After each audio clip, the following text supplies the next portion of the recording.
Olá pessoal, como eu prometi para vocês no vídeo passado, hoje nós vamos abordar um assunto, sobre oratória. O que é oratória? Oratória é a arte de falar em público. Lógico que se você for procurar estudar sobre oratória, vai ter uma série de coisas que você vai precisar aprender. Mas como nós não temos muito tempo, porque os vídeos têm que ser curtos, eu quero trazer para vocês assim uns flashes do que é oratória. Sabemos que a oratória ela começou há muitos anos, há centenas de anos atrás, Isso já até antes de Cristo já tinha a arte de falar em público, e nós vemos hoje que é muito necessário as pessoas terem pelo menos uma noção do que é falar em público. Nós vemos que acontece muito nervosismo na igreja. Eu me lembro muito bem que a primeira vez que foi me dada uma oportunidade para eu falar, nós estávamos numa reunião de jovens, e foi interessante que tinha muitos jovens, naquela época, cerca de 200, 300 jovens mais ou menos, e foi me dar uma oportunidade para eu poder falar com os jovens, até mesmo cantar um corinho.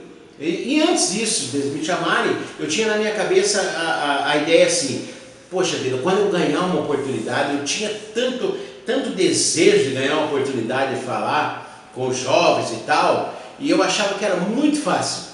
E eu pensava assim comigo: a hora que eles me deram uma oportunidade, eu vou arrasar.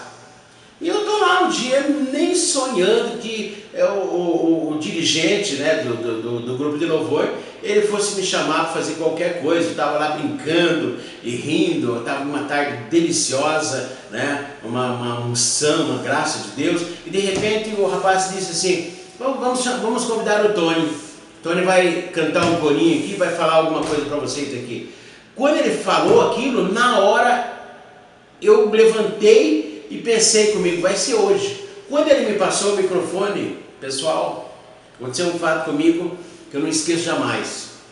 Quando eu olhei para aquele pessoal, eu olhei para aquele povo todo que estava me vendo, as minhas pernas amoleceram e eu fiquei sem voz, me deu um branco, eu comecei a tremer, aquele microfone tremia de um jeito, eu fui inventar de cantar um corinho, não consegui lembrar a letra do corinho, inventei uma letra na hora, foi um fiasco total.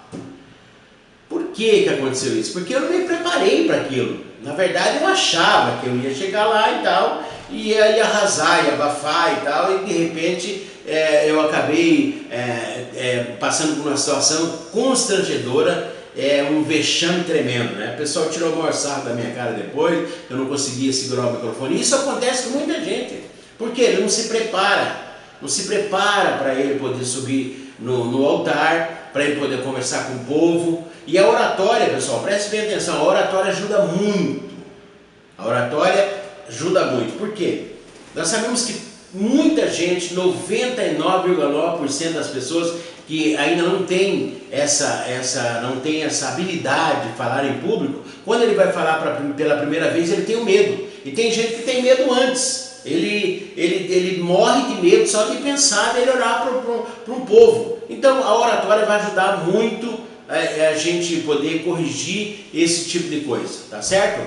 Então vamos ver aqui algumas coisas que você vai aprender. Nós vamos falar primeiro hoje então sobre o medo de falar em público e a autoimagem, certo? Nós sabemos que é impossível precisar quando nasceu a oratória. Alguns historiadores exercitaram sua imaginação e levaram diferentes hipóteses, entre as quais a de que ela nasceu quando o homem primitivo desenvolveu a fala para a preservação da vida grupal. Você veja que isso é muito tempo, Vamos ver aqui mais alguma coisa. Foi em Atenas, entretanto, que a arte oratória encontrou um campo fértil para o seu desenvolvimento. Os primeiros a dominar com facilidade a palavra, entre os objetivos que possuía, visando uma completa formação, 3 eram procurados com maior intensidade: julgar, falar e agir. A retórica entre três gêneros, deliberativo, demonstrativo e judiciário, essa classificação foi aproveitada e estruturada objetivamente por Aristóteles. Aristóteles, discípulo de Platão, dele recebeu ensinamentos por longo período, cerca de 20 anos. Platão guardava grande admiração pelo discurso, tanto que quando esse não compareceu a uma das reuniões que se faziam na academia, o mestre afirmou: a inteligência está ausente. Veja bem, você viu aqui que nós acabamos de ver essa parte B aqui. Aristóteles, discípulo de Platão, dele recebeu ensinamentos e grande admiração pelo discípulo. Tanto quanto esse não compareceu a uma das reuniões que se faziam na academia, o mestre afirmou: a inteligência está ausente. O que nós podemos aprender com isso?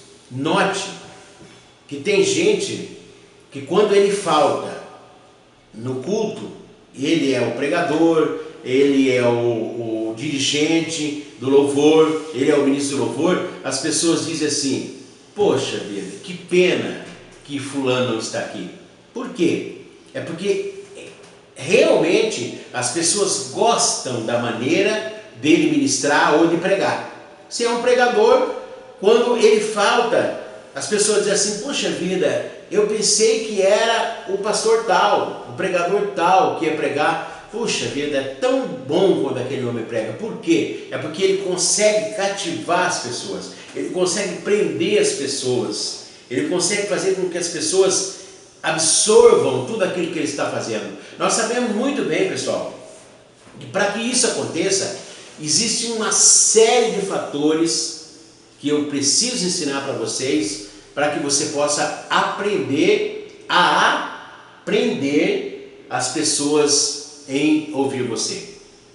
Aí você pode me perguntar: mas quais seriam os itens mais importantes para você fazer com que a pessoa ela possa se prender quando você está falando, que ela possa gostar de te ouvir? Existe uma série de fatores. Um deles que eu quero comentar com vocês, preste bem atenção. O primeiro de todos, talvez você diga assim: mas o que será que isso tem a ver?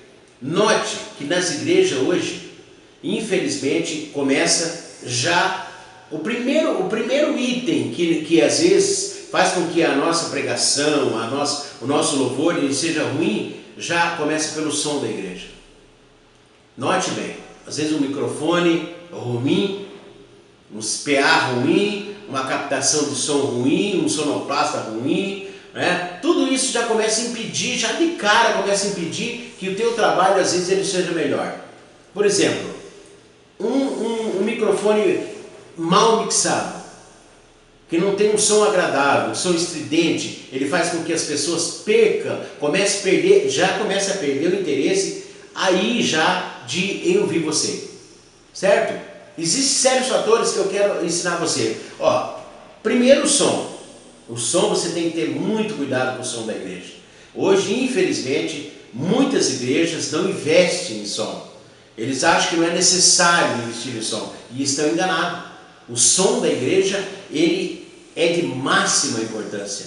Ele precisa ter um som bem regulado, tem que ter um microfone muito bom, o sonoplasta lá, o pessoal que mexe na mesa, ele tem que ser muito bom, tem que ser um cara que entenda de graves, de agudo, de frequência de som, para que realmente quando a igreja ouvir aquela pessoa falar ou cantar, seja agradável aos seus ouvidos. Porque se não for agradável aos ouvidos, ele já começa a perder o interesse por aí. Então, pessoal, preste bem atenção. Como eu não quero me estender muito nesse vídeo, no próximo vídeo eu vou estar falando tudo sobre essa questão de som, né, de imagem, da maneira de você se portar, de você falar, como você deve falar com o povo, como você deve se portar diante da sua plateia, como você deve cantar, como você deve falar. Você vai ver que vai ser muito bom. Até o próximo e que Deus abençoe você.